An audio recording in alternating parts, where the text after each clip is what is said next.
Hello, my friends. Welcome at the Dutch Druid Garden channel. My name is Remco. It's March and it's almost springtime. The days are getting warmer. And this winter, I worked at the permaculture plan and I'm really thrilled to share it with you.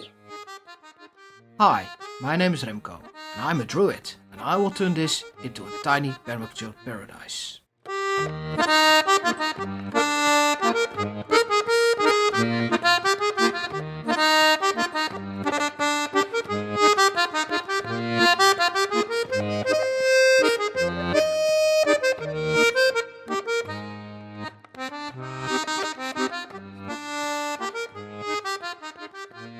A year ago, I bought a small piece of land and began learning about its condition. We wanted to start fresh, so we decided to use machinery to till the ground. It felt like a reset, a new beginning to do things differently.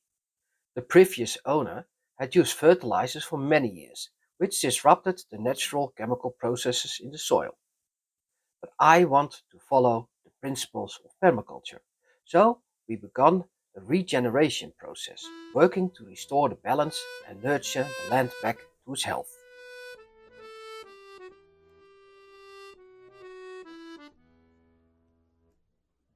In the last season, we had some harvest, but we also had to discard a lot due to various plant diseases.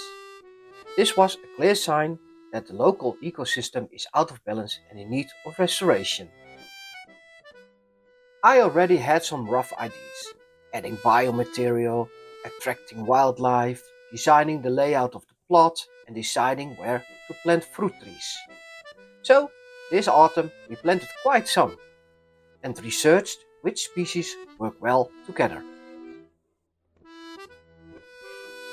And then, during the winter, I put all my ideas on paper. And now I'd love to share them with you.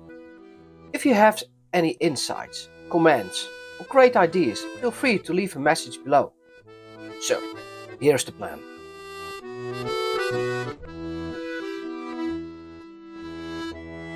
The plot runs from south to north, with a water canal along the southern edge and the road on the northern side.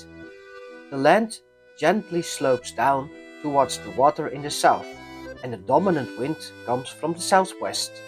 The relief of the garden looks like this, which gives me the perfect opportunity to design and position plants in a way that benefits the growth.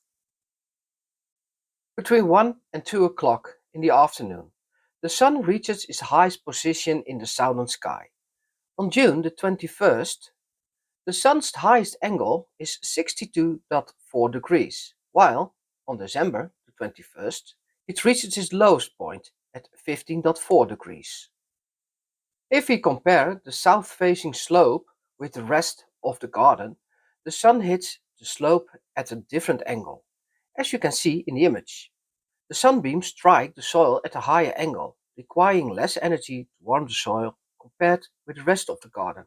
This will benefit oil-rich herbs, helping them to produce higher quality yields. However, there is also a downside to having a slope towards a water canal. Heavy rain can cause erosion, which threatens to wash away the fertile soil. To prevent this, it's crucial to use ground-covering plants that help retaining both the water and the soil, keeping them in place. And that's why, in my design, I placed the kitchen and medical herbs on the southern slope, alongside ground-covering plants. To further protect the soil from erosion, I plan to weave low fences from willow branches and place hay and other materials along the water's edge.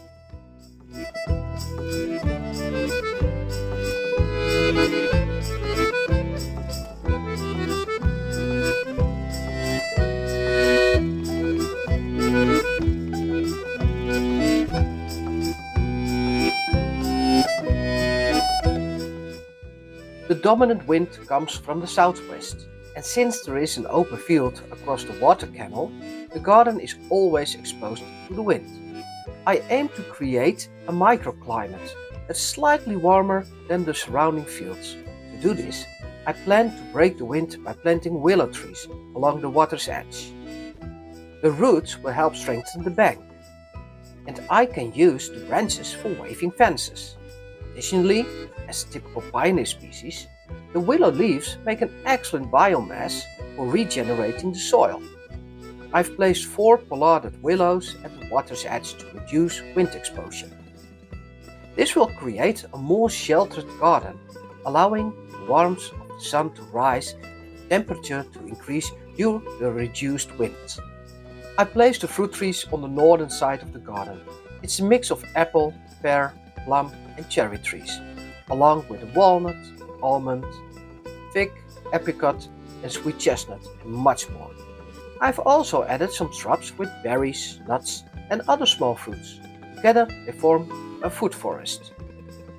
Over the next few years I plan to further develop it by adding more plants to enhance the biodiversity.